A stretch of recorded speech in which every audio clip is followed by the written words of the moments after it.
Boa noite, sejam todos bem-vindos para nosso estudo de as obras de Manuel e Filomeno de Miranda, psicografadas por Divaldo Franco.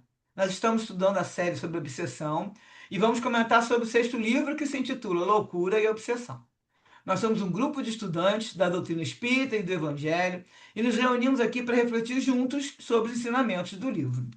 Inicialmente, queremos agradecer a participação de todos que estão aqui conosco ao vivo e também aqueles que vão assistir depois pelo YouTube no canal Leitura de Livros Espíritas, onde nós publicamos a gravação toda terça, logo após o estudo ao vivo, por volta de 21h30. Pedimos que se inscrevam no canal, ativem o sininho e, se gostarem, curtam os vídeos para que o estudo possa ser divulgado para os outros que se interessam pelo assunto.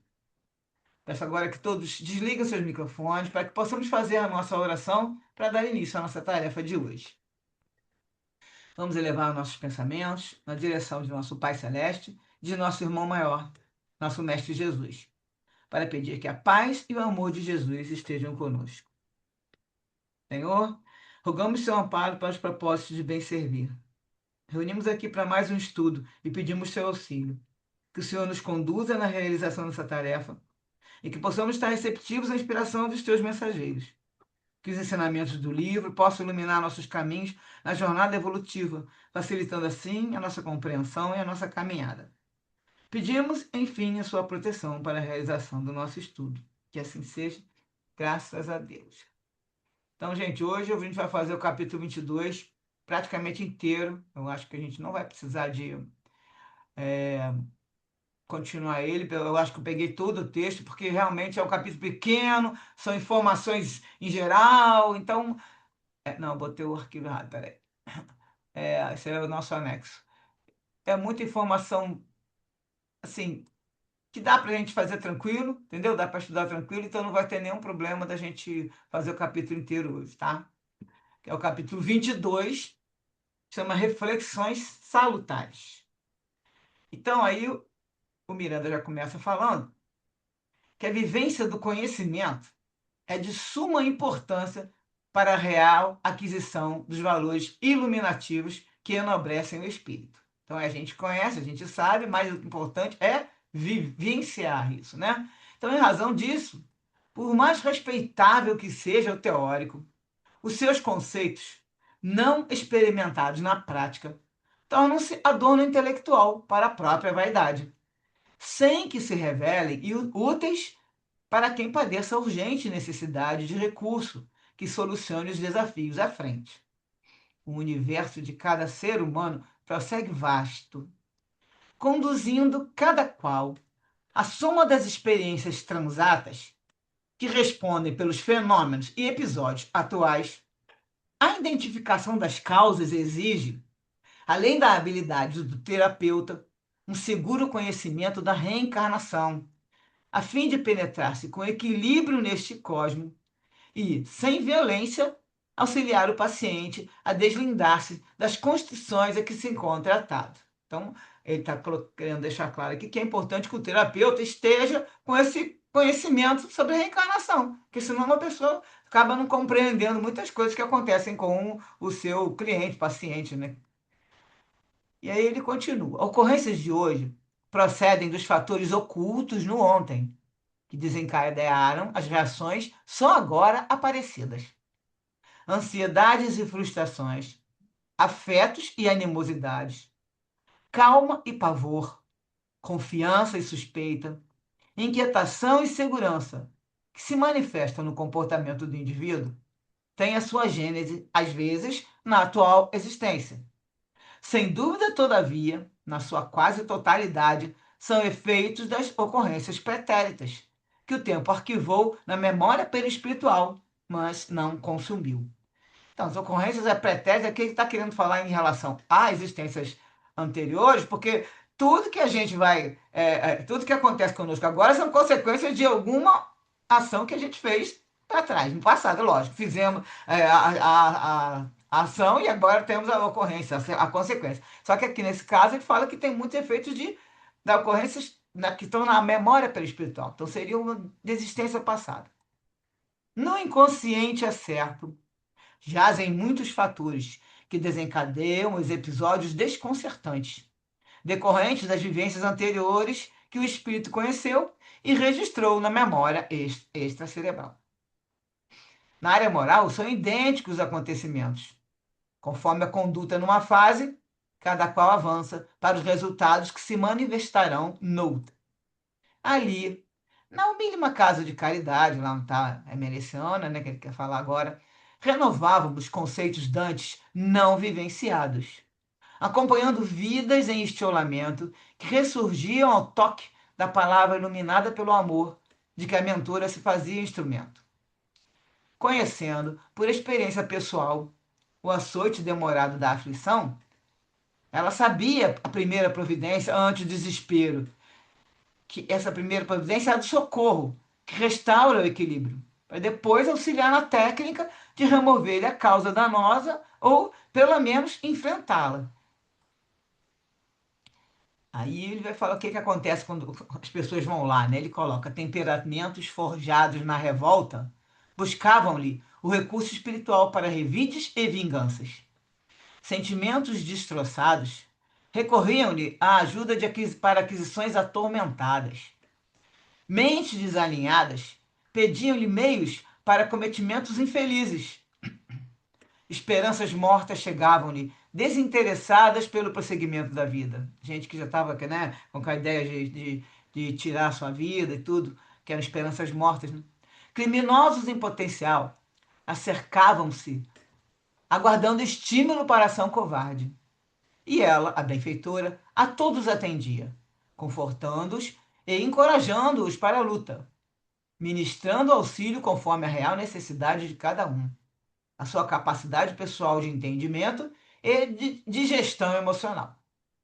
Socorrendo-os, mudavam-se-lhes as disposições íntimas, iluminavam-se-lhes os semblantes, com a confiança em Deus, reconfortavam-se.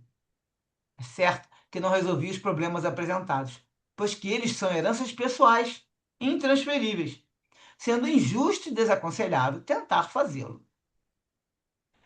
Não obstante, predispunha aqueles que se lhes encontravam envolvidos a lutar pela solução, a não abandonar o esforço. Então, ela dava aquela força para que a pessoa continuasse, né?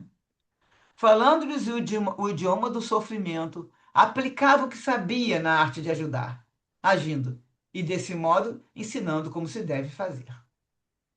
Mas nem todos que ali se encontravam, ou que lhe buscavam o concurso, constituíam a classe dos carentes socioeconômicos. Também chegavam os endinheirados, os que se consideravam ou eram tidos como poderosos, buscando amparo e diretriz, não menos necessitados do que os outros, os esquecidos e desconsiderados. O atendimento seguia a ordem natural, porquanto ali não havia privilegiados nem mais aquinhoados. Todos eram iguais, porque as suas necessidades diferiam na forma e não no conteúdo. Tratados com idêntica deferência afetiva, sem afetação nem destaque, sem indiferença nem desrespeito. A linguagem do amor deve sempre vibrar no mesmo tom melódico, variando a entonação naqueles que se fazem candidatos, sem terem aprendido, por enquanto, a vivência desse recurso divino. Aliás, era assim que Jesus agia. Nem consideração excessiva, nem desprezo pelos homens de destaque nesta ou naquela área. Via-os e atendia-os a todos com igualdade, pois que neles identificava o espírito realizando transitória experiência no seu processo de evolução. Aí o Miranda vai agora contar, né, a história que ele está sempre falando essa história que ele tinha um preconceito antigo. Então ele fala, quando eu me encontrava na Terra, em razão dos preconceitos sustentados, surpreendia-me ao constatar a presença de personalidades destacadas pela educação, cultura e poder em núcleos do sincretismo religioso, supondo que aqueles indivíduos deveriam ou poderiam eleger um campo mais compatível com seus valores para frequentá-los. Então, olha só o preconceito dele. Se ele achava uma pessoa famosa, né, está com educação, cultura, poder, num local de um bando, digamos, né, que aquele está colocando ali no sincretismo religioso, que fosse na casa que fosse, sabendo que a pessoa ia lá, ele achava que é possível, essas pessoas tinham que ir para o local, né, de acordo com seus levar a luz, frequentar um lugar que ele achava que esse aqui era um lugar pior, né? Então ele mesmo está falando. E confessa que, embora não tendo o direito de fazê-lo, censurava-lhes a escolha, sem dar-me conta, na presunção pessoal, de que, por minha vez, era recriminado por aqueles que pensavam diferente de mim, que encontraram no Espiritismo a luz libertadora. Também a gente sabe que existem pessoas que acham que o Espiritismo está ligado a outros, né, outros cultos, e não porque são outros cultos que não que desmereçam, mas é que assim, também até ele tinha, o pessoal que tinha preconceito em relação a ele, que ele encontrou no Espiritismo a luz libertadora. Só que outras pessoas recriminavam. Ah, olha aquele, o Miranda, né, indo para o Espiritismo, coisa e tal, né? Aí ele continua falando, agora, reflexionando sobre o assunto e reencontrando-os ali, essas pessoas, né, que ele estava reencontrando-os, aquelas pessoas que têm condições, né, compreendi que, espírito que somos todos, eles, em novo tentame evolutivo, traziam suas raízes fixadas naquele terreno espiritual, onde se completavam emocionalmente. Retornavam às origens, sem os pruridos que a vaidade e a soberba revelam nos fracos morais e a pretensão encarcera nas marcas da futilidade, nas malhas da futilidade. O grande e superior investimento da divindade é o homem, na inexorável marcha da ascensão libertadora. A tolerância, em razão disso, constitui a aquisição do conhecimento decifrador das aparentes incógnitas da vida. Quanto mais o homem sabe, melhor compreende os comportamentos humanos, desarmando-se de ideias preconcebidas, da censura sistemática, dos prejuízos de raças, de castas, de crenças ou de grupos. Agora eu dou uma paradinha no texto, no capítulo, vamos fazer os comentários. Então, primeiro, é sobre a vivência do conhecimento, que é de suma importância para a aquisição, a real aquisição dos valores iluminativos que enobrecem o espírito. A vivência do conhecimento é o pilar da transformação no espiritismo. Sem a aplicação prática, o estudo torna-se apenas vaidade intelectual. A gente sempre fala isso aqui, nós estamos estudando tudo, mas temos que colocar em prática o que a gente estuda, né? Temos que botar em prática os ensinamentos do Evangelho, nossos conhecimentos de doutrina que a gente sabe que tem lá a base para que a gente siga aquelas orientações, né? Então aí, a continuação do comentário é que a evolução exige o equilíbrio entre a teoria e a prática, sendo essencial para lapidar os sentimentos e integrar os princípios da doutrina. A caminhada evolutiva apoia-se em dois valores fundamentais, descritos como as duas asas da evolução: a sabedoria, que é o conhecimento, que desperta a consciência e afasta o ser da ignorância, e o amor, que é o sentimento, que traduz-se na caridade, no autoconhecimento e no serviço ao próximo. O conhecimento serve como bússola, contudo, é apenas na vivência diária desse saber, enfrentando provas, exercitando a paciência e perdoando, que o espírito realmente assimila esses valores. O conhecimento espírita fornece os recursos, mas a experiência prática converte conceitos teóricos em virtudes enobrecedoras que elevam o padrão moral do ser humano.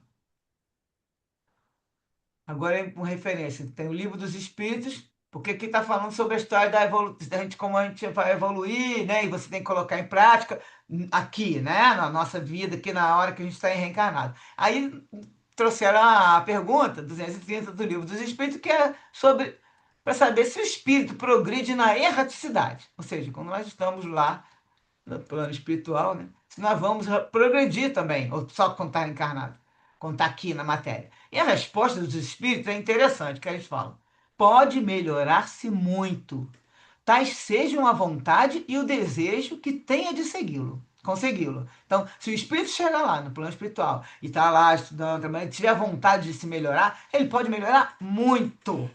Todavia, na existência corporal é que põe em prática as ideias que adquiriu. Então nós sabemos, então, vamos aprender muito, mas na hora a prova vai ser aonde? Vai ser na matéria. Porque aí é que você vai colocar em prática, realmente você está agora mais calmo, está com mais paciência, agora está mais, com mais compaixão, perdoando as pessoas. Isso é na hora que você realmente reencarna. Aí eu trouxe aqui, para quem já viu o filme, até um livro também, né? O livro Sexo e Destino, o instrutor Félix nesse livro, né?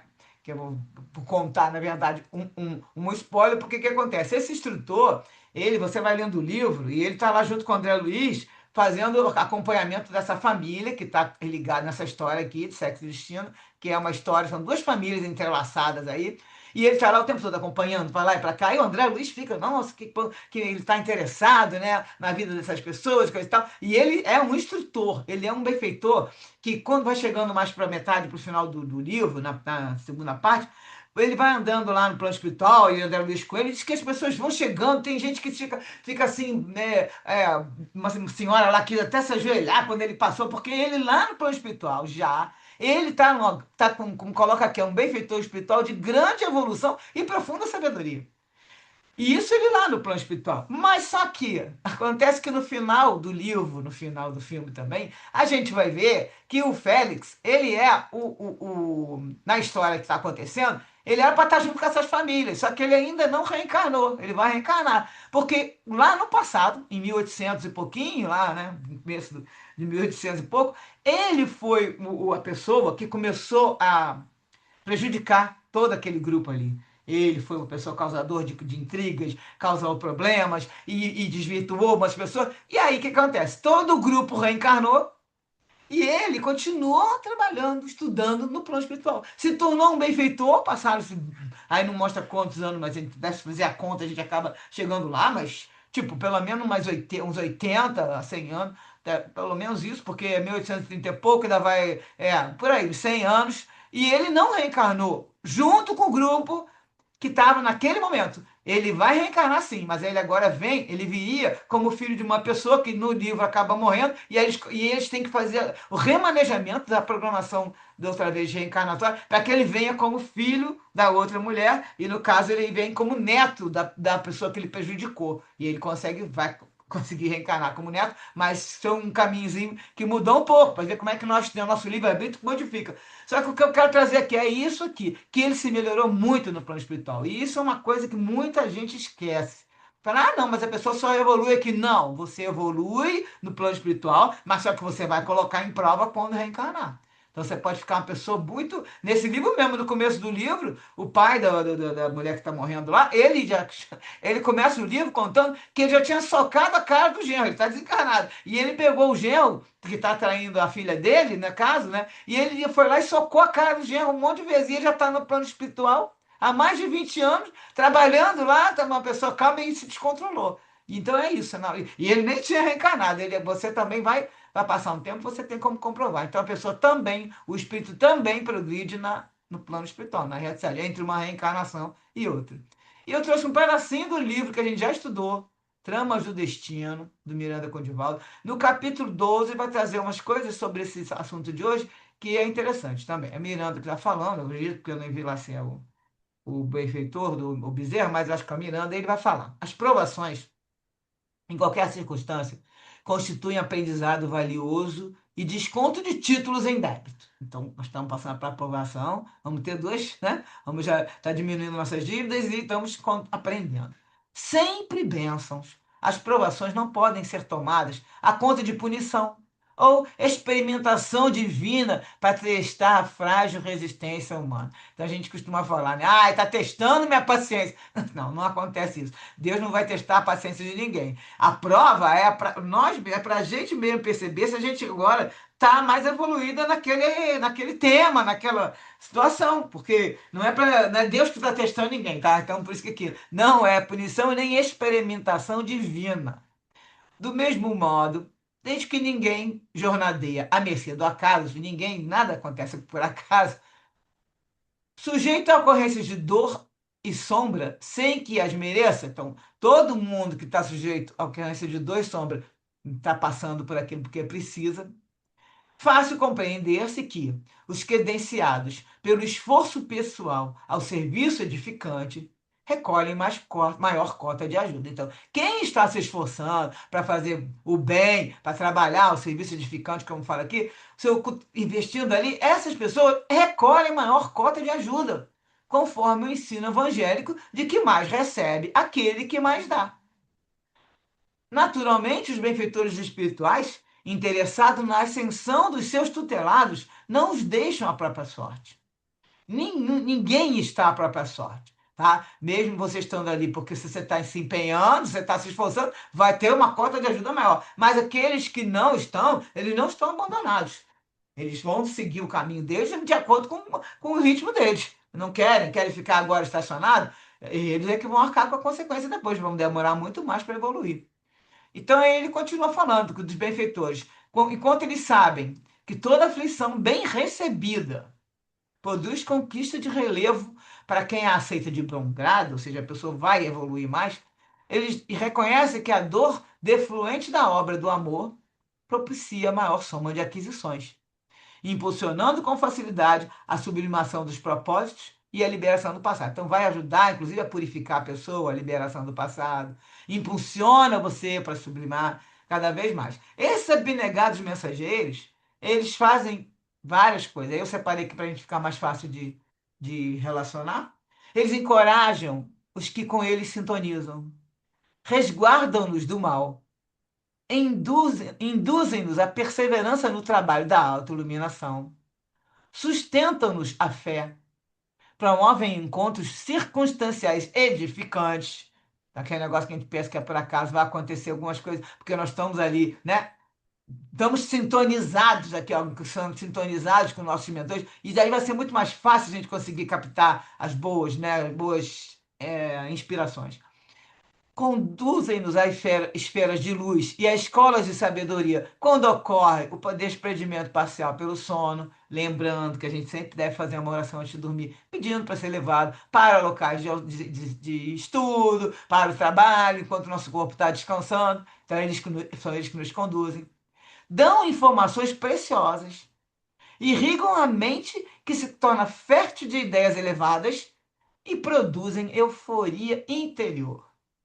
Não afastam, porém, os problemas nem as lutas, por saberem que, através de dessas lutas, desses problemas, melhormente se purificam e elevam.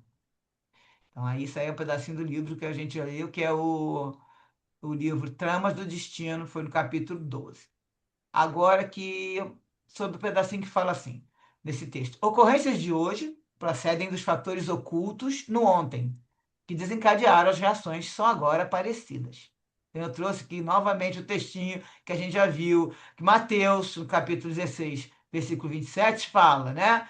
Que o Filho do Homem é a divina glória de seu Pai, com os seus anjos, e então retribuirá a cada um conforme suas obras. Então, essa frase aqui é super falada, super conhecida. A cada um conforme suas obras. E aí eu já lembrei da outra vez, falando agora novamente, nunca menos de repetir, que cada pensamento, cada palavra, cada ação que nós praticamos é uma obra criada por nós. Nós estamos sempre criando obras.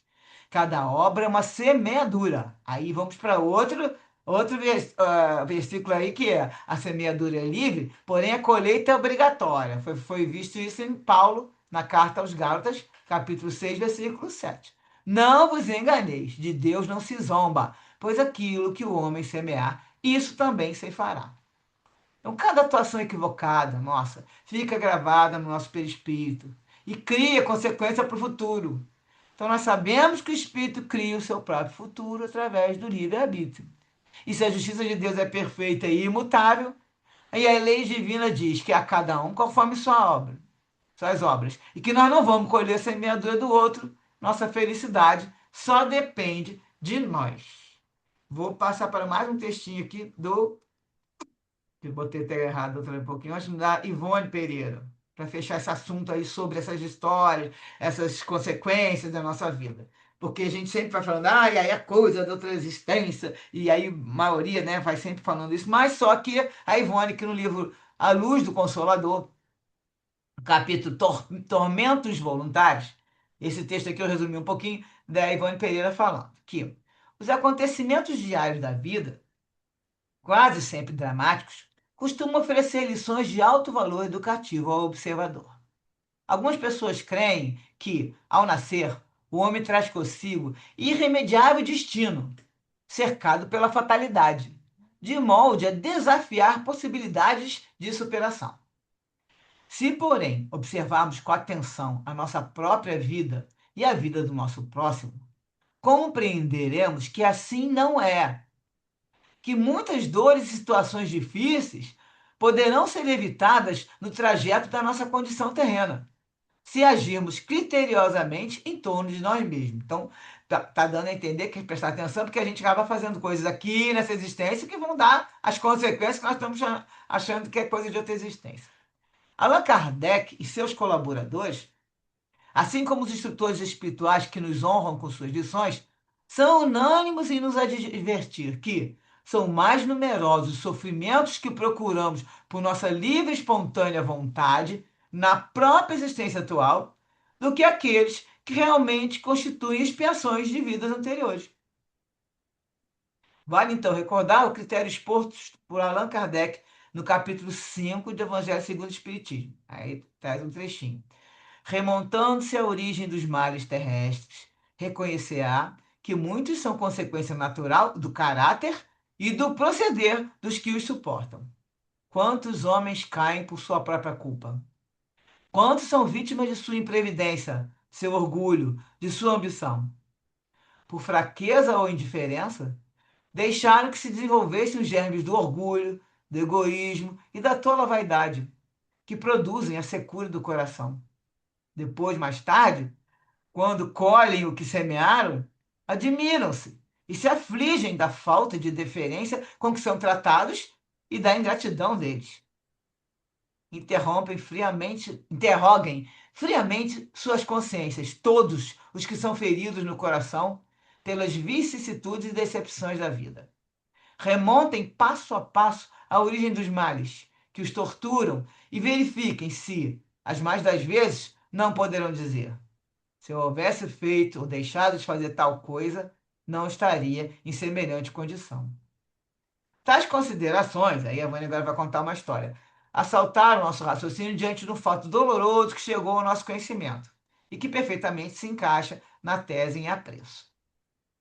Durante uma visita feita há dias a pessoas amigas, em subúrbio afastado no Rio de Janeiro, tivemos a ocasião de ver, sentada tristemente à porta de um casebre, o vulto de uma mulher maltratada, sofredora. Faltavam-lhe as duas pernas e vivia de esmolas exíguas, visto que, não podendo caminhar, não poderia também recorrer a peditórios pelo bairro. Ao seu lado, uma criança, um menino, regulando 7 anos de idade, igualmente maltratado, aleijado, incapaz de se manter de pé. Indagando da causa de tal normalidade, fomos inteirados de que a mulher era casada em segundas núpcias com um operário, do qual possuía um filho, e que levara do primeiro matrimônio aquele que víamos ao seu lado. Ela tinha um filho e o homem também tinha outro. O casal vivia por entre dificuldades financeiras, como é comum entre as famílias cujos recursos são pequenos. A situação, portanto, não constituía exceção. Mas a casa era mantida com o necessário, pois o homem trabalhava normalmente, a fim de manter a família. A mulher ocupava-se apenas com os afazeres domésticos, como faz toda mãe de família. E assim ninguém sofria verdadeiras privações. Um dia, porém, queixou-se o marido das dificuldades financeiras e pediu à esposa que procurasse economizar o mais possível, evitando gastos supérfluos. Observação naturalíssima, que ao bom senso não encerrará a ofensa. Mas a mulher ofendeu-se com a advertência. Houve discussão acalorada e só Deus sabe o que mais teria havido entre os esposos. Tentando evitar maiores males, o operário saiu de casa procurando refazer-se, longe da enfurecida esposa. Indignada, esta, fazendo-se acompanhar dos dois filhos, deixou também a casa, dirigindo-se à linha férrea da Central do Brasil. Ao aproximar-se o comboio elétrico, o trem, né, atira-se diante dele, arrastando as duas crianças em procura do suicídio. Resultado: a criança de 2 anos de idade, filha do segundo casamento, foi esmagada pelo comboio. A criança de 5 anos, filho do primeiro matrimônio, atirada a grande distância pelo comboio, não morreu, mas tornou-se inválida. E ela, a mulher, teve as duas pernas amputadas, sem conseguir o trágico fim que desejava. Então ela não conseguiu morrer, e daí estava querendo matar os filhos também, né? E ela não se perdeu as pernas.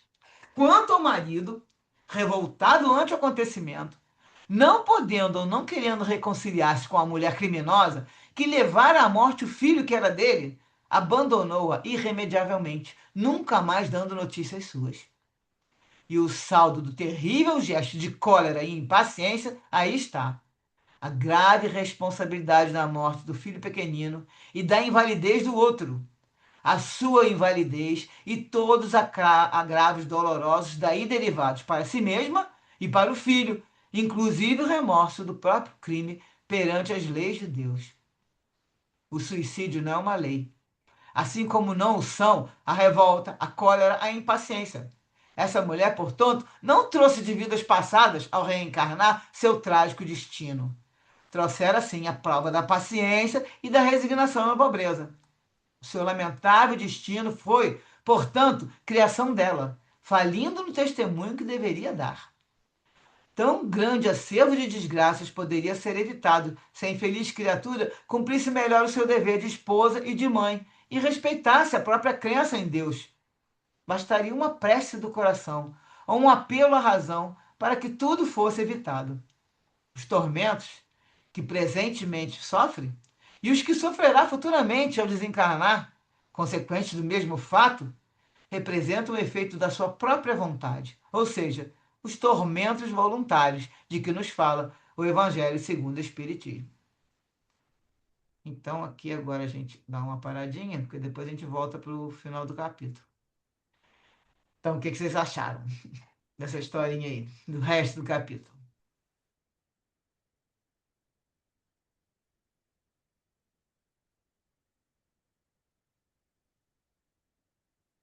Achei engraçado, né, o Miranda ter preconceito, né, com as pessoas famosas, né, que frequentavam, acho que centros de Umbanda, né? Achei engraçado e interessante ele observar isso nele, né? Já mostra também uma certa evolução dele, né? Tipo assim, poxa, eu tinha essa ideia equivocada antes, agora eu já não tenho mais, né? Agora eu entendo, né, o processo de tudo, o porquê de tudo, né? Então, me espelhou muito isso, né? Que às vezes tem algumas coisas em mim que eu reflito, falei, ih, eu acho que eu tô sendo preconceituosa, né? Acho que isso que eu tô pensando não condiz, não é legal, né? Então, me remeteu muito a mim também, nessa questão do Miranda, né? Da gente reflexionar, né? Sobre os nossos equívocos, né? Sobre os nossos preconceitos. Eu achei bem interessante essa parte. E tu vê que ele fala sempre, porque na verdade ele foi aprendendo aos pouquinhos nesse lugar, né? Uhum. Nesse É um centro. Ele não processo, chegou, né? ele não chegou assim, ah, eu tenho esse preconceito, não vou ter mais. Não é. Toda hora que ele via uma Uhum. atividade, ele ficava meio assim, ele se assustava, ele sempre falava. Uhum. E toda hora que ele pode, né? Porque esse livro eu acho que foi bem feito para essas coisas mesmo, ele coloca essa situação. E o Felinto, que vai falar agora com ele também esclarece várias coisas. Então, hoje, dessa vez, ele acrescentou a história de olhar e ver quando ele estava encarnado, que ele sabia que fulano de tal, tal ia para o centro, vamos dizer, de Umbanda. E ele pensava, poxa, mas Uhum. essa pessoa é inteligente, vamos dizer, né? É uma pessoa inteligente, culta, né? Com alta boa educação, tem condições de melhores e foi parar nesses lugares assim, porque ele acha, no fundo, ele sempre estava achando que aquilo ali era uma crença que espíritos que estão mais inferiores, digamos assim, Uhum. maduros, né? Muita maturidade, nem nada. Por isso é que E ele. não necessariamente, né? Tem a Aí, lógico que Emereciana, não, né? tem um Porque trabalho maravilhoso, a né? pessoa, o trabalho no centro, como a gente vê aqui, a Mereciana faz, e ele toda hora, você vê que ele toda fala, benfeitura, atendia esse, atendia aquele. O trabalho que é feito lá é um trabalho de alto nível. Só que acontece que essas pessoas Uhum. vão até lá. E, inclusive, nós vamos trazer uma trechinho na frente agora. Você vê que vai todo mundo, tem gente querendo fazer o mal. Eu vou ter de lembrar até o trecho do capítulo 3 que a gente já viu. Querendo fazer o mal. Vai lá para ela fazer, para ela ajudar para poder fazer o mal. Isso vai. Porque existem essas outras crenças, né? Esses outros locais que fazem realmente, atendem esses pedidos. Pega o dinheiro que não é o caso aqui, que ela fala bem que o notejo não pega o dinheiro, pega o dinheiro e faz, eu vou fazer um trabalho para essa coisa. Então, as pessoas vão até lá. Mas daí aquele trabalho ser feito lá por eles, não, de jeito algum, porque a Merecena é uma entidade que já Uhum. está mais evoluída. E ela só faz Também coisas. tem espíritos de nível evolutivo bem menor, né? Também Quando tem, eles tu se vê que ela comprazem em coloca. fazer o mal, né? Porque o E, espírito evoluído não se assim, compraz no mal, né? Não isso, faz o mal. além dos encarnados que vão lá, todos os encarnados também, tem muitos encarnados ainda agarrados àquela história, que precisa para poder incorporar, né? Que no caso a gente chama incorporar, mas não se fala assim, mas para poder pra dar passividade, como a gente fala, né? Ele precisa daquela música, precisa daquilo tudo que o próprio espírito que está ali, ele necessita daqueles cultos, daqueles cultos rituais. E aí, quando ele passa por isso, ele consegue se comunicar melhor. Aí, assim, tem vários níveis, mas o trabalho que é feito no bem, que é comandado pelo emersano, ele é de alto nível. Então, não interessa o que os outros Uhum. estão pensando, que estão rachando, se tem preconceito, se não tem. O trabalho está sendo feito, entendeu? É Feito. como ela Ela colocou tá lá aqui. trabalhando, né? É E isso aí, não fazendo bem. vai. Os endinheirados, ela fala, não, tem atendimento tudo igual para todo mundo. Sem afetação, nem destaque, nem indiferença, nem desrespeito. Então, é aí que ele Uhum. tá, comparou aqui, não era assim que Jesus fazia? Ele atendia todo mundo, né? Sim. Todo mundo com igualdade. Não ficava, ele sempre Uhum. sabia que os espíritos, cada um, estão no seu processo de evolução. Então, cada um tem a sua maturidade. Mas não interessa se a pessoa está indo lá. E ela fazia isso, porque ele coloca aqui também que ela passou por tudo isso, né? Ele coloca aqui, conhecendo por experiência pessoal o açoite da aflição, ela sabia que na pessoa chega lá, ela quer um alívio. Então, primeiro é o socorro, que restaura o equilíbrio. Faz, me estava o pássaro, o que fosse. E depois, lembra dos outros casos, o caso do lixo, por sinal. Aí ela ia ver a técnica que ia remover a causa. Aí vai lá saber da história, ver quem é o obsessor, quem não é. Isso é depois. Mas no momento que a pessoa. Também a doutrinação, né? Que ela Exatamente. aconselha Aí a estudar o Evangelho, né? Estudar as obras de Kardec, né? isso, e aí as reuniões que eles fazem não segue o ritmo de uma reunião que se faz no centro espírita. Que aí até eles colocam, olha, o Fernando falou com ele da outra vez, se você lembra, falou, olha, nós aqui fazemos praticamente a mesma coisa que vocês fazem lá, mas eles usam outras técnicas, que até o Miranda assusta, que é aquele negócio dela gritar do jeito que ela fala, você É acorda, uma outra linguagem, né? É acorda, que uma você outra está doendo, mas linguagem, mas com a mesma intenção, né? e cada um precisa de um Exatamente. jeito, né? Cada espírito Uhum, que chega lá, tanto encarnado quanto desencarnado, tem um jeito de você lidar com ele. Ela tinha essa, vamos dizer, sensibilidade de ver. Então, o espírito tal que uhum. tá ali dando com passividade naquele médium, eu tenho que falar com ele assim. Ele fala, acorda, você é fulano, não sei o quê, que não vai ser feito nunca isso numa reunião mediúnica do centro espírita. Do centro espírita Uhum. espírita. Agora, se os outros centros, os espiritualistas, fazem várias coisas, mas eles têm essa sensibilidade. Porque se eu ver bem, o El Siga, nós vamos falar agora do médium que recebe a emerenciana, ele é uma pessoa que tem lá todo o seu sofrimento na vida, mas ele também é super, ele está dedicado àquele trabalho. E a emerenciana, por intermédio dele, ela tem a facilidade de, inclusive, ampliar os trabalhos que são feitos, atendimentos, né? Com carinho, com amor por tudo, porque ela consegue que ele também é uma pessoa que ele capta, ele permite, né, essa ligação, porque ele é uma pessoa boa, tá sempre ali, vai trabalho, vai falar mais dele aqui agora na frente. Mas é um E tem trabalho. até a supervisão geral de Doutor Bezerra, né? Também comandando, Sempre né? é, o Bezerra tá sempre junto. Agora tá só o Felinto com Miranda aí, Dando. parando de coisa, mas que o Bezerra já saiu para lá, agora daqui a pouco vai voltar, agora a Emerecendo vai voltar para o trabalho. Quer mais? Mais alguma coisa aqui nesse texto? A gente vai falar mais alguma coisa na frente sobre essa história do tipo de pessoas.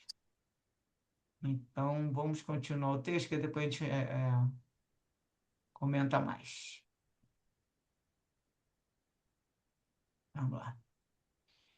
Então, assim, estavam ali pensando essas questões, né? O Miranda e coisa e tal, eu estava ali falando, tá reflexionando, e o Felinto, que, que acessa os pensamentos do Miranda, né? Aí ele se desculpou por interferir nas elucubrações e considerou. Ele vai fazer várias explicações aqui agora. Esse texto de hoje ele é bem assim, mas vamos dizer, não tem muita coisa de doutrina, mas tem umas coisas. umas observações da atualidade interessantes. Então ele vai começar lá da história, né? O homem primitivo passou a crer em razão do pavor que lhe infundiam as forças desgovernadas na natureza. Então a gente sabe que aquele homem lá das cavernas, ele via um raio, via um trovão, eles tinham medo, então achava que aquilo ali eram os deuses, né? Vamos dizer.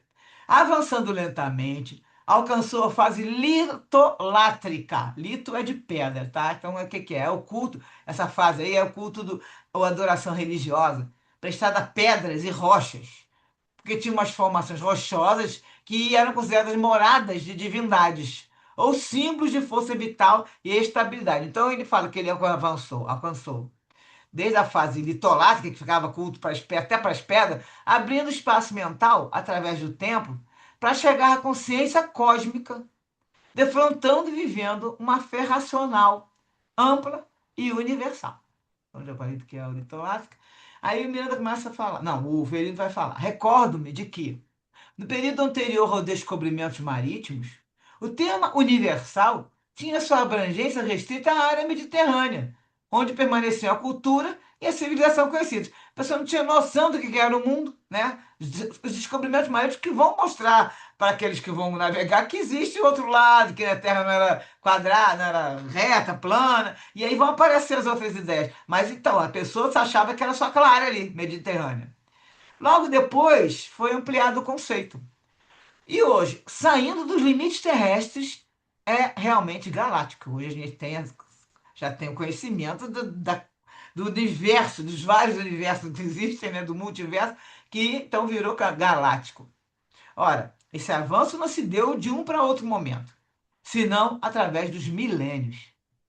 É justo que entendamos esse processo, sabendo que nem todos os homens lograram fazê-lo com igualdade de condições. Primeiro, porque nem todos se encontram na mesma faixa de evolução intelecto-moral. Também podemos acrescentar que maturidade espiritual, a pessoa, cada um tem sua faixa de evolução em vários sentidos, intelecto, moral e aí maturidade espiritual também.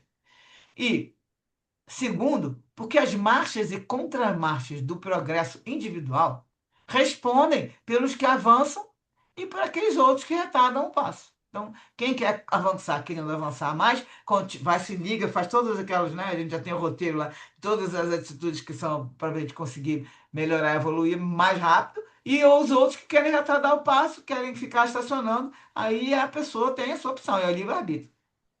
Seria justo que censurássemos o homem da Nova Guiné, por exemplo, que apenas sai do período da pedra polida e somente há pouco descobriu o fogo, naquela época, né? Justificar-se-ia o reproche ao pigmeu da África ou ao silvícola do Amazonas em fase antropofágica, apenas para referir alguns casos isolados, ele deu alguns exemplos, então a gente poderia censurar algum deles. Transfiramos esses espíritos para as aprendizagens na chamada área da civilização urbana. E que teremos? Qual culto religioso que adotarão e que tipo de comportamento ético-moral desenvolverão? Não queremos com essa imagem dizer que os militantes deste ou daquele culto pertencem a tal ou qual cultura de hoje ou de ontem. Verificamos que não são poucas as megalópolis da Terra onde o homem vive em guetos sórdidos e favelas hediondas, que em nada ficam a dever às tribos primitivas, em miséria e promiscuidade. Sendo que, naquelas, no caso das favelas, né, desses guetos sórdidos, há a predominância da malícia, do ódio, da vergonha, da embriaguez dos sentidos pela corrupção, enquanto nas últimas se demora apenas a ignorância e os instintos ainda não educados. Piores ainda são os problemas de extermínio racial de ontem, como o apartheid de hoje, as sangrentas lutas religiosas no Oriente e no Ocidente, o tráfico de escravas brancas, de crianças, de rapazes e moças chamados servilmente de objetos sexuais, de drogas, de vendas de proteção, de guerras, sob o beneplácito dos poderes humanos que os observam com falso sorriso de compreensão, porque por eles mesmos fomentados e mantidos. Então a gente sabe que tem pessoas que têm poder e acabam mantendo esse tipo de situação. Utiliza-se hoje a palavra direitos, quase que com desprezo pelo que representam, fazendo-se deles degrau para a autopromoção, para a agressão e até para o escárnio. A verdade, caro amigo, é que qualquer forma de preconceito, de discriminação, por melhores argumentos em que se pareçam apoiar, são perigosos, condenáveis, por ferirem a vida e o direito que todos possuem de dar-lhe a direção que lhes aprouver. Menos é certo o de atentar contra a vida do próximo, da comunidade ou com a sua usança perturbar ou inibir, prejudicar os demais, a dos demais. Todo discriminador é prepotente em si mesmo. Eis porque é sempre perniciosa a postura daquele que se supõe possuir o conhecimento da verdade, elegendo-se fiscal e censor da conduta daqueles que não se conduzem dentro da sua faixa de comportamento ou de fé. São seguramente almas em perigo, que discordam e agridem, que exigem respeito aos seus valores, negando aos demais. Aparenta evolução, todavia não na tem ainda. Disfarçam-se de sábios e são somente intelectualizados, sem maturidade cultural, emocional nem moral. Não foi esse o comportamento que tiveram no passado em relação a Sócrates, a Jesus e a todos aqueles que pensavam e agiam diferentemente deles? Guardadas as proporções de época e de oportunidade, eles se revelam hoje conforme as circunstâncias e possibilidades, exigindo, exigindo-lhes exercícios de paciência, de tolerância e de amor para com as suas formas de ser. Quando Allan Kardec adaptou o conceito pestalozziano, nele substituindo a palavra perseverança por tolerância, encontrava-se inspirado, como sempre lhe acontecia, propondo seguro comportamento para o espírita, aliás, pouco seguido e considerado, apesar de muito citado, proposto e comentado, que é o caso da tolerância, né?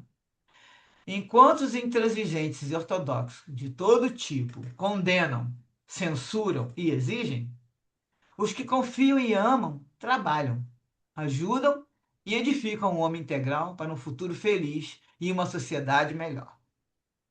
Naquele momento, a movimentação já se fazia grande no recinto. Era o dia das consultas.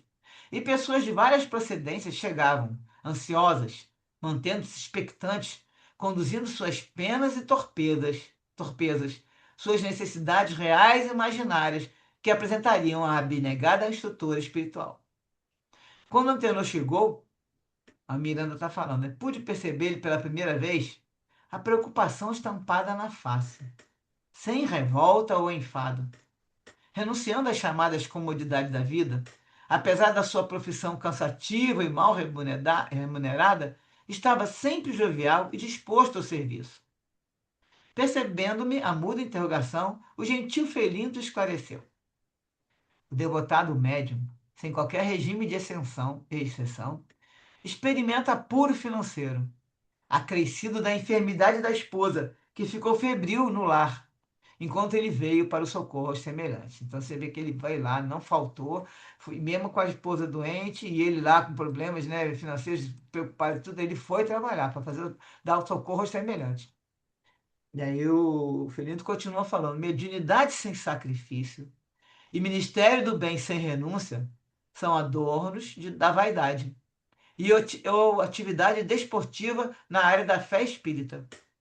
Como a maioria dos médios ainda prefere a bajulação dos distraídos e se permitem a competição pelos destaques entre os iludidos, vemos os companheiros dedicados padecendo sobrecargas pesadas, que, não obstante, promove-os espiritualmente a cometimentos felizes no futuro. Então, mesmo ele passando por isso tudo, a gente sabe que isso está promovendo eles espiritualmente, eles estão evoluindo e vão ter consequências, né, no futuro, consequências felizes. Né, quando estiver no plano espiritual, na próxima existência, tudo eles estão semeando para colher no futuro.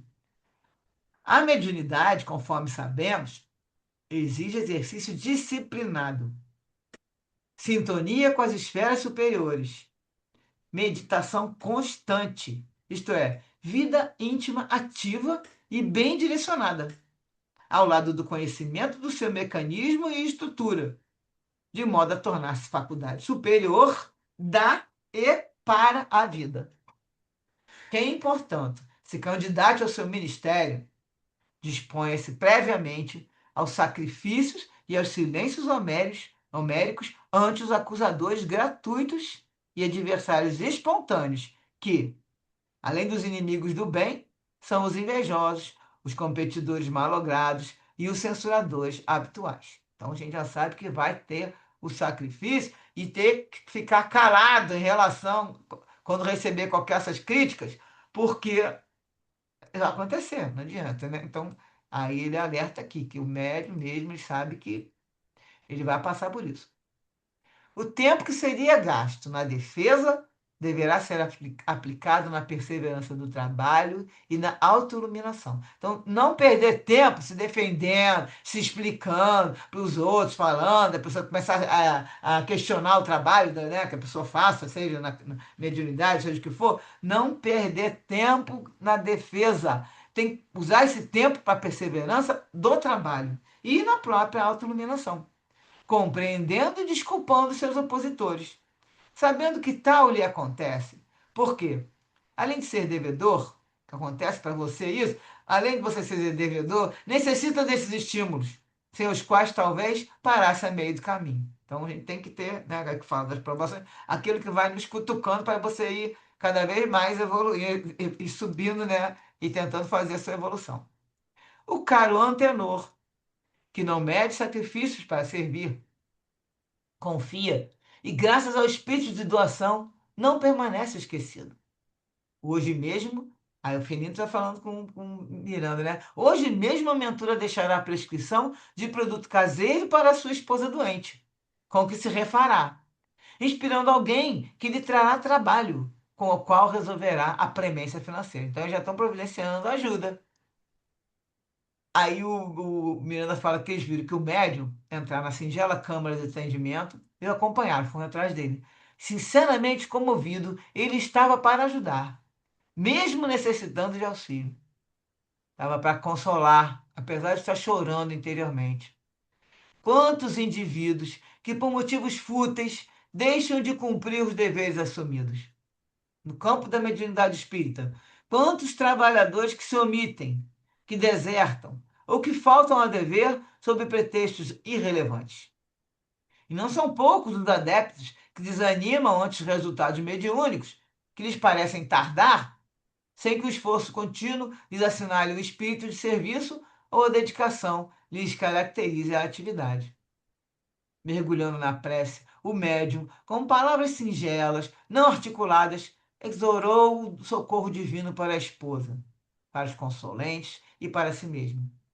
Uma onda de piedade fraternal dominava-o, enquanto considerava os necessitados que aguardavam a palavra e o auxílio da irmã emerenciana, buscando ele esquecer-se das próprias preocupações, a fim de melhor tornar-se instrumento para o trabalho.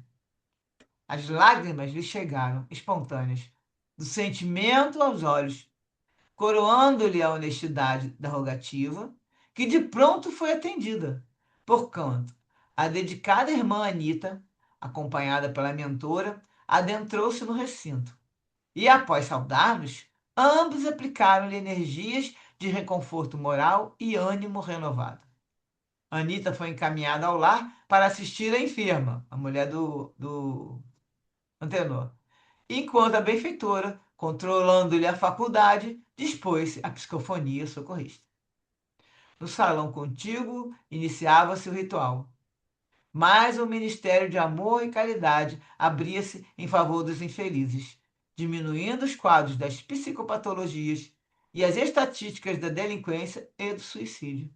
O amor, que cobre a multidão de pecados, continuava ali a derramar luz sobre a noite densa das almas. Aqui termina o texto do capítulo 22. Vamos ver as referências. Primeiro, aqui trazendo aquele trechinho que eu já tinha lido antes, que vai falar que tipos de pessoas que iam buscar, né, que iam procurar a Emericiana. Então, temperamentos forjados na revolta, buscavam a ajuda o recurso espiritual para revides e vinganças. Sentimentos destroçados recolhiam ajuda para aquisições atormentadas, então faziam pedidos que não tinha a ver, né? Mentes desalinhadas pediam-lhes meios para cometimentos infelizes. Então, isso é um trechinho só. Aí eu vou lembrar vocês aqui, no capítulo 3 desse livro aqui, não sei se vocês lembram, que a mulher foi lá para pedir solução para um caso de amor com um homem casado. Ela queria um trabalho que afastasse a esposa e que ela conseguisse ficar com o homem. Se isso não acontecesse, ela diz que ela poderia matar-se ou matar a esposa. Aí ela fala lá no texto, né? Para isso, darei minha alma ao demônio. Então, olha o tipo de pessoas que vão nesses lugares para pedir ajuda. E aí, no livro e também nos comentários lá da live, foi até a.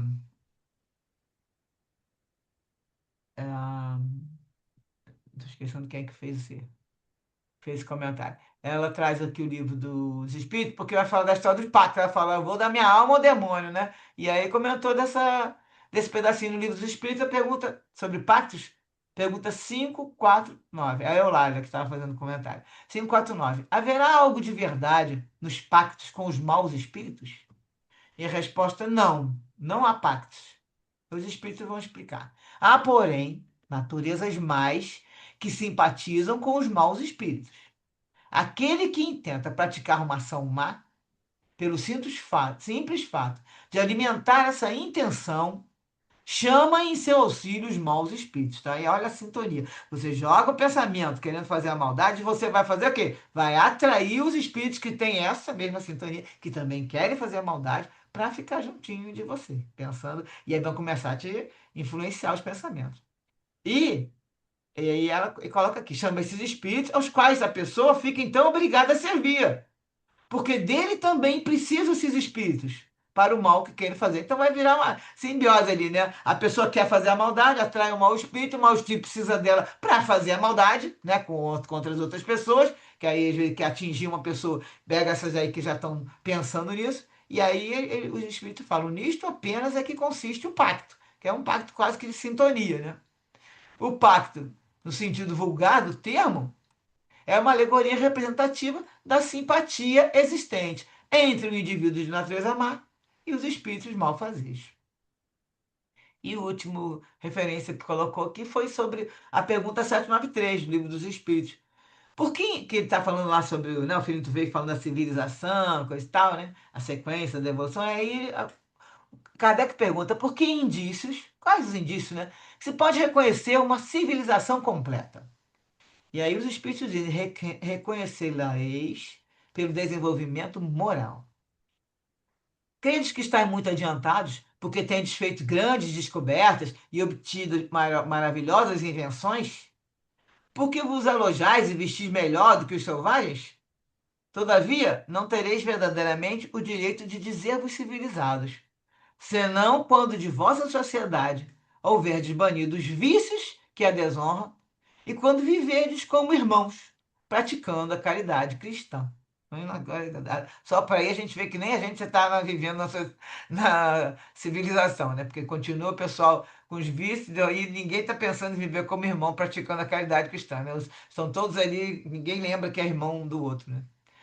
Então, os espíritos continuam falando, até então, até acontecer isso, seriam apenas povos esclarecidos, que iam percorrido a primeira fase da civilização. A civilização, como todas as coisas, apresenta gradações diversas. Uma civilização incompleta é um estado transitório, que gera males especiais, desconhecidos do homem no estado primitivo. À medida que a civilização se aperfeiçoa, faz cessar algum dos males que gerou, males que desaparecerão todos com o progresso moral. De duas nações que tenham chegado ao ápice da escala social, somente pode considerar-se a mais civilizada, na legítima acepção do termo, aquela onde exista menos egoísmo, menos cobiça e menos orgulho, onde os hábitos sejam mais intelectuais e morais do que materiais, onde a inteligência pudesse desenvolver com maior liberdade, onde haja mais bondade, boa-fé, benevolência e generosidade recíprocas, onde menos enraizados se mostrem os preconceitos de casta e de nascimento, pois tais preconceitos são incompatíveis com o verdadeiro amor ao próximo, onde as leis nenhum privilégio consagrem e sejam as mesmas assim para o último como para o primeiro, onde se exerça a justiça com menos parcialidade, onde o fraco encontre sempre amparo contra o forte, onde a vida do homem, suas crenças e opiniões sejam melhormente respeitadas, onde exista menor número de desgraçados, enfim, onde todo homem de boa vontade esteja certo de não faltar o necessário. Então, essa seria uma civilização, uma nação mais civilizada, né, na acepção do termo, porque realmente teria aí todas essas características aí que a gente sabe que é muito difícil, né? Então, aqui terminamos os comentários do que eu tinha para apresentar ali do texto. E agora, para vocês verem alguma dúvida, alguma observação, gente. O texto, é o que eu falei, o texto é pequeno, não precisamos fazer dois encontros para isso. Eu trouxe tudo que tinha de comentário que possível, então a gente já vai ficar hoje fazer esse capítulo completo, tá? Vamos lá.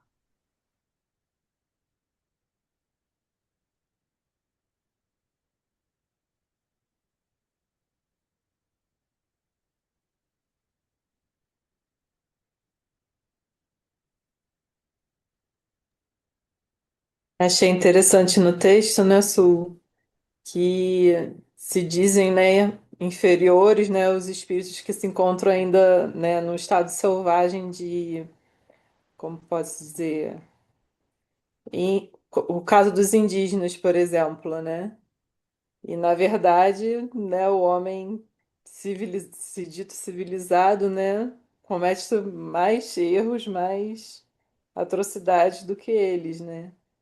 Que é um certo preconceito, né? Dizer que eles são selvagens, que eles não são civilizados, só porque eles não têm a cultura como a nossa, né? Enfim, o discernimento intelectual como o nosso, né? Então, eles são menos culpáveis do que, não sei, um bandido, né? Uma pessoa que se compraz nas drogas, né? Enfim, achei bem interessante essa colocação, né? Bem observado, né? E muito justo isso, né? Quer dizer, injusto, né? Condená-los, né? Os povos ditos selvagens, né? Que não são, né? Eles estão num estágio diferente de evolução do nosso, né? E tem recursos muito mais, sensibilidades morais também muito mais afloradas, né? Porque eles cuidam da natureza, né? Enfim. E eles têm essa sensibilidade que muitas pessoas ditas civilizadas não têm ainda, né? Então, achei interessante esse destaque do texto, essa parte. Né? Porque esse finalzinho aqui, você vê que é um texto do Livro dos Espíritos. O que que acontece? É aquela parte que todo mundo, que muita gente vai, já teve até uma decisão para que colocassem sempre nos livros depois, a partir de 2018, se eu não me engano, tem que colocar umas notas nos livros agora de Kardec, porque o que que acontece? Quem usava esses termos aqui, por isso que às vezes ele é chamado de racista, que ele chamava selvagens para eles lá na Europa, na França. A Europa era eles são eurocêntricos, né? A Europa era o meio o pessoal de todo Né? eles eram os melhores, não tinha ninguém melhor que eles, entendeu? Então, assim, índios, tudo, era chamar selvagem, era esse termo que eles usavam, mas era o termo daquela época. Foi o mesmo caso que ele vai Época. falar. Tudo isso a gente tem que colocar, né, no contexto. Kardec, naquela época, por exemplo, naquela época não existia escravidão. E eles, no livro dos Espíritos, eles vão falar que não é para fazer essas coisas, que ninguém veio para ser escravo. Só que aí ainda pergunta, mas se é uma coisa da cultura, não sei o quê. E aí os espíritos respondem que não é. Só que continua tendo a situação que na época era 1857. Tinha Era escravo aqui no comum, Brasil, né? de qualquer lugar, né? Muitos lugares tinha. Então a Europa sempre foi a dona do mundo, né? Ainda mais nessa época do Livro dos Espíritos. Isso que é o trechinho final que eu estou falando aqui é do Livro dos Espíritos, essa pergunta da civilização.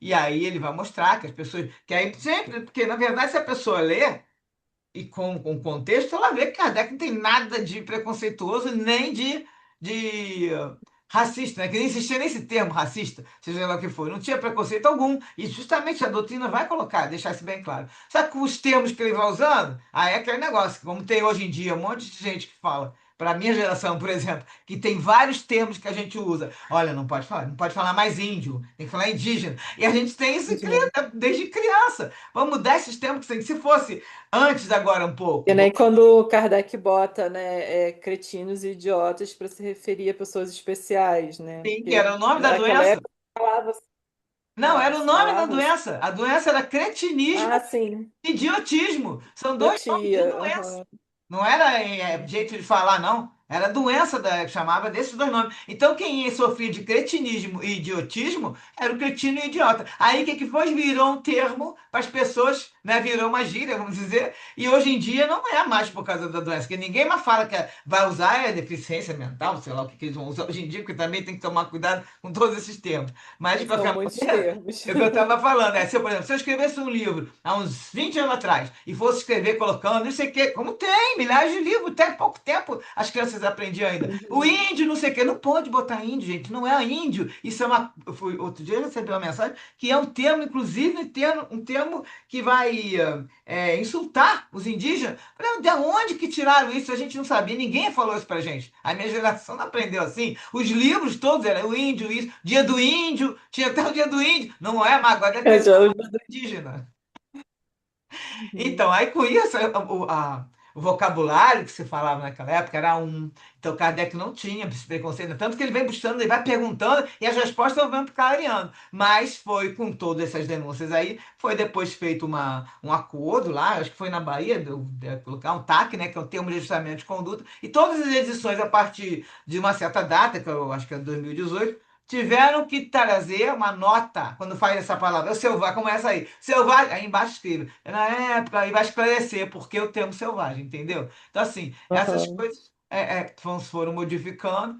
Esse do que ele vai falar, o Ferinto, que vai falar sobre essas coisas, o tipo de sequência da civilização, de que jeito ainda também que ainda existe até hoje, tráfico de escravos, de objetos sexuais, tráfico de droga, de venda de proteção, que são os milicianos, né? Tráfico de venda com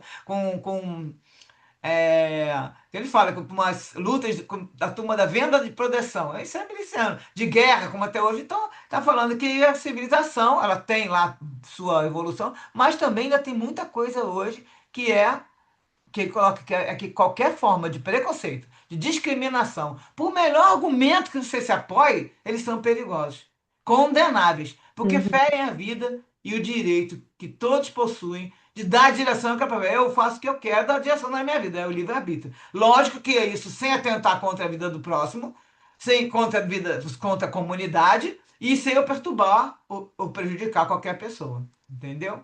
Vale, agora, eu estava lendo lá. Pode Vou falar, vou falar um negócio. É que você até conhece Jardel lá de Roraima, né? Então lá eles têm mais é, acesso a indígenas, né? E foi ele que me falou essa coisa do índio. E ele falou para mim que eles realmente se ofendem e que é a mesma coisa que chamar um negro de crioulo.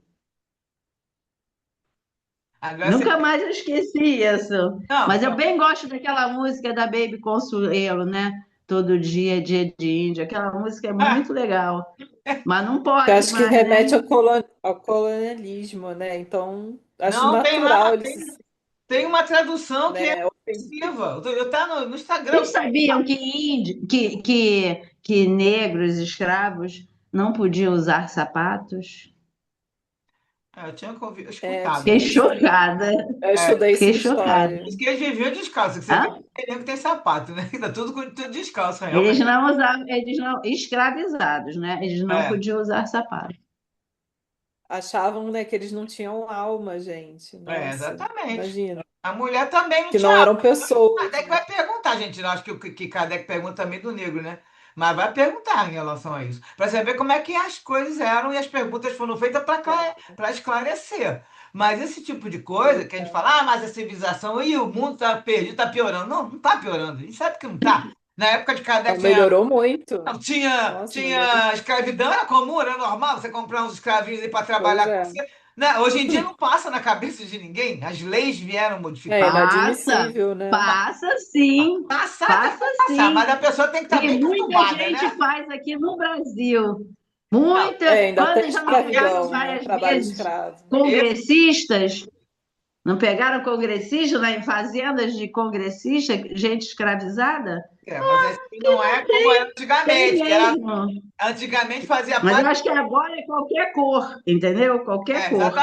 Não Exatamente. tem esse ninguém é Colocou ali preto, também. não. É o que É, tiver. exatamente. Tem isso. Continua existindo, sim, Mas continua agora, se a gente existindo. não quer, você não vai querer pegar Tem uma venezuelanos, né? para poder falar que Escravos, existe. né? É uma Nordeste. minoria que tem esse pensamento doente, desequilibrado, com certeza está lá sendo uma pessoa que está influenciada Sim, exatamente até por essas sim. pessoas que a gente sabe que também tem influência, porque isso não é mais nem é concebível numa sociedade como a nossa. Como já mudaram várias legislações em relação à mulher, em relação à criança, em relação ao idoso. Então tudo só está para indo para o melhor. Não vai existir uma lei que vai, não, agora nós vamos começar, a mulher não vota mais. Mas há, Nada, há né? sempre há uma evolução, mas há uma reação contra, né? Resistência, lógico. Mas é daquele grupo de pessoas que ainda estão o quê? Lá para trás. É a escolha Falou dele. aí dos direitos das mulheres.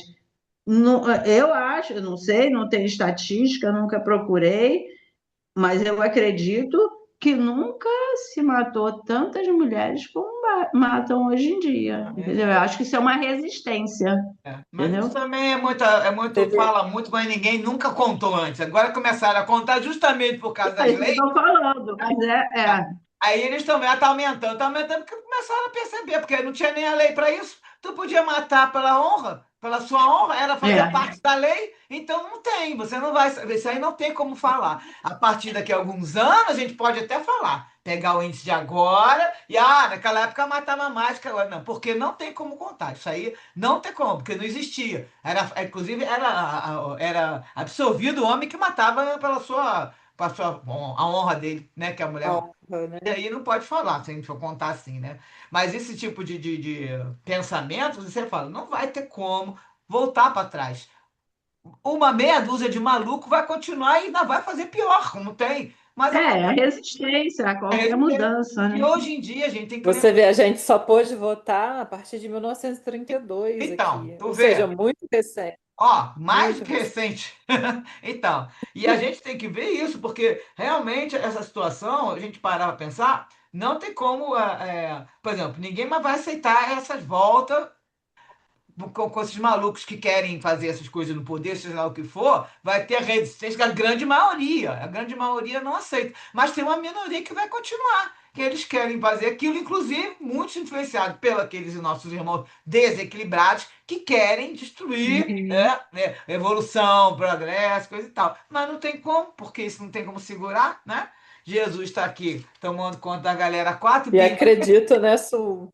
Tem muito senhor de engenho ainda encarnado, né? Ainda com essa mentalidade de lá Um monte atrás, Tem coronel, os fomentado coronéis. pelos irmãozinhos Coronel, um monte também, de né? escravo encarnado, desencarnado. Você vê que essas historinhas aí, 40 anos que tem isso aí, quantos escravos apareceram aí, brigando, que estavam querendo pegar É. o dele.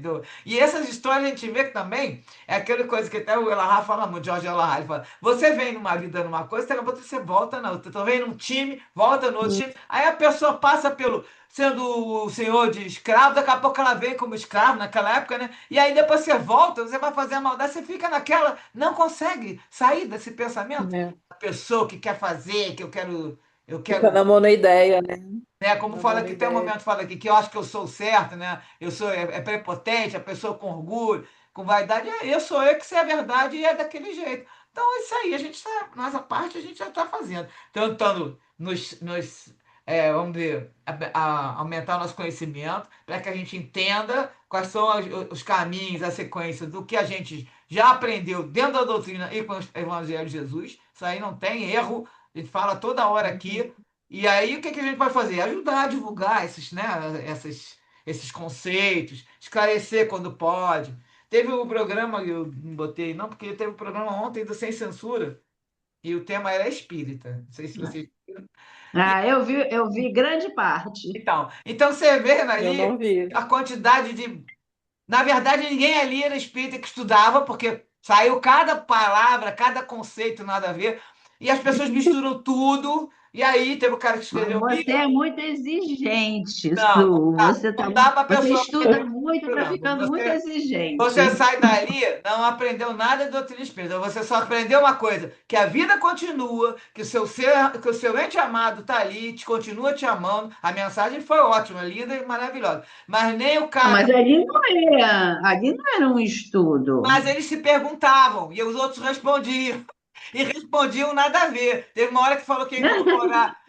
Eu não sei quem incorporou a mãe, ou a mãe incorporou não sei aonde. Inventaram umas palavras que quem não conhece nada tá achando que é daquele jeito. E aí eles respondiam: Mas o que que acontece então, o obsessor? Aí o cara: Mas por que o cara fez a maldade? Por que que ele é obsessor? Uma ou outra resposta era que tinha a ver com a doutrina espírita. A outra era espiritualista. Tanto a própria Ah, entrevistadora falou: Olha, eu vou em tudo quanto é lugar, eu sou espiritualista. Então, o que que acontece? Nessas diferenças de espiritismo para espiritualismo, é grande. É isso aí que é a história que o Miranda ficava, né, com os seus preconceitos. Não é preconceito. Se eu estou me predispondo a divulgar a doutrina espírita, eu tenho que divulgar a doutrina espírita. Então, não vou falar sobre rituais, sobre a gente não precisa de ficar ali fazendo nada, nenhuma fase, eu vou fazer minhas orações. Então, isso tudo tem que ficar bem claro que tem isso porque a gente sabe o que vale o pensamento. Ponto. Não vou ficar fazendo. Aí ele mistura tudo, as pessoas já não sabem. Ah, para ser espírita vai. E não sei o quê. O cara perguntou, o cara que foi o artista que fez o filme, continuou, né, meio perdido. Ele fez umas perguntas ali, mas não é que não tem. O filme valeu, porque eles fizeram mais uma divulgação, entendendo. Todo mundo ali viu que os filhos estão sabendo, estão vivos. A mãe do garoto, né, ajudando ele a escrever o livro. Então isso é muito importante as pessoas entenderem. Mesmo que fique com o ator lá, que fica com o pé meio atrás, que ele agora está indo, deve estar indo no Rita de Cássia, que ele falou que vai no Leblon. Agora ele está começando aí no Centro Espírita, de vez em quando, que ele falou, mas a pessoa já tem uma noção, olha só, se morrer alguém da família, eu sei que ele está vivo. Então, morreu o corpo, está vivo. Isso é uma boa divulgação. A gente tem que estar falando da imortalidade da alma sempre que pode e saber que a vida continua, e por isso a gente tem que fazer as coisas corretas agora. Faça o correto agora, para que você possa semear e colher, tanto no plano espiritual quanto você for voltar. E a reencarnação que eles falaram também, que é o cara, mas que o pessoal na outra vida, não sei o que. Aí eles falaram, então também é importante a história da reencarnação, porque quem tem as outras crenças não tem reencarnação, né? Então eles podem até entender. Jesus falou, a vida é eterna.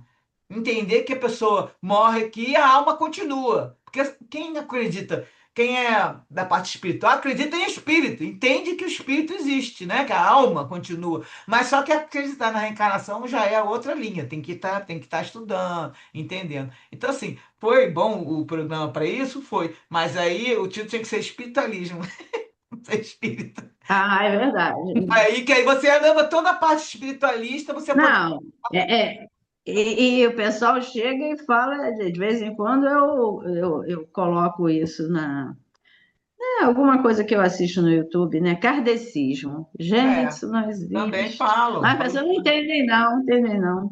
Acham Não, que é o então. preciosismo. Pois é, mas eu falo, não, que o Kardec não escreveu nada. É a doutrina dos espíritos, então chama espiritismo, porque foi o É, espírito que escreveu. O Kardec só botou, foi só pegando e escrevendo. Tá gente explicando assim, mas aí não adianta. Tem até palestrante porque grande que isso fala. aí é para pessoa que estuda, né? Não é a pessoa que Inclusive. vai lá, assiste uma sessão Não ou foi. lê um livro de romance, Pois né? é, o livro de romance. O cara, eu comecei lendo livro tal, de romance e tal. Aí o outro, eu li os livros de Kardec. Mas a pessoa lê, não estudou. O problema do estudo é que a gente está fazendo aqui, a gente vai destrinchando palavra com palavra. Não é o que a gente falou semana passada. Não tem, quando fala espiritualidade. Foi aqui que a gente falou, que já não lembro. Foi aqui, foi no outro dia, né? Foi. Ih, eu fiquei com esse troço na Então, cabeça, Sul. Presta aí Sim. a atenção. espiritualidade Aplica é tudo. a nossa espiritualidade, mas todo mundo fala quanto a espiritualidade isso, espiritualidade aquilo, Bom, não é mas você ouve isso lá dentro da congregação o tempo todo. na Aí própria, eu na fico lá. própria entrevista. Pois é, mas aí a gente fica na nossa, porque todo mundo Mas eu fala, também não corrijo ninguém, não. e Eu não eu faço, corrijo, não, não. porque Só se a aí, pessoa me aí perguntar, isso, eu isso é respondo. complicado. Isso é Isso aí, complicado de corrigir. Isso é complicado. isso aí, não é para A corrigir mesmo. pessoa não vai entender, não. Então, gente, o que que tem mais aí? Agora tem 5 minutinhos. Se tiver mais alguma dúvida, se não tiver, hoje a Carla não está aqui, aí eu que vou ter que fazer a oração final para a gente terminar. Então, gente, é o que eu falei. Como o grupo lá está na frente, alguns capítulos, que tá, o livro acaba, não tem muitos capítulos pela frente, não. Aí eu resolvi fazer esse. Vamos ver semana que vem como é que vai ficar o próximo 23, o próximo capítulo. Porque se começar a ter poucos, como ter poucas. é, conceitos para a gente trabalhar e tudo, e não tendo muita referência, aí a gente faz mais outro. E o livro deve acabar logo. E nós estamos aqui, hoje é dia 23, né? É. 23. 1, 2, 3. Então, eu acredito que não tenha mais uns 4, 5 semanas só para. Vamos ver lá, conforme for para terminar o livro. Tá? Assim que tiver o final desse livro, eu já vou logo arrumar o PDF do outro para passar para vocês. Então, vamos terminar aqui hoje, que já está ficando final, né? Com todo o texto que a gente colocou aí. Vamos então fazer a nossa oração final. Vamos elevar nossos pensamentos agora, né? Para agradecer por mais um encontro, estudos, reflexão da doutrina espírita, do Evangelho. Nós agradecemos a proteção dos nossos amigos espirituais, a inspiração dos mensageiros que são enviados pelo nosso Mestre Jesus. Que nós possamos colocar em prática na nossa vida diária os ensinamentos que nós recebemos com todo esse estudo. E assim nós possamos fazer as mudanças necessárias para a nossa evolução, agindo com mais amor, mais caridade, auxiliando, sendo úteis, auxiliando o próximo sempre. E assim nós damos por finalizado o estudo da noite de hoje, dando graças a Deus. Então vamos lá, até semana que vem Graças a agora. Deus. Até a próxima terça. Um beijo Até para quinta. vocês. Não, Até quinta para você. não vou para o Você Rio. não vai quinta-feira? Essa Feriado quinta-feira amanhã. você Não vai? vou, não vou. Hã? Agora é só dia 1º de julho que eu tô aí. Tá bom? Ah, é? Não, mas a Márcia vai. Não, Não vai. vai ter aula? A aula vai ter, eu que não vou. Tá bom? Vai ser. Tá Valeu. bom. Boa noite, gente. Até Boa Tchau, a boa noite, próxima. gente. noite. Tchau.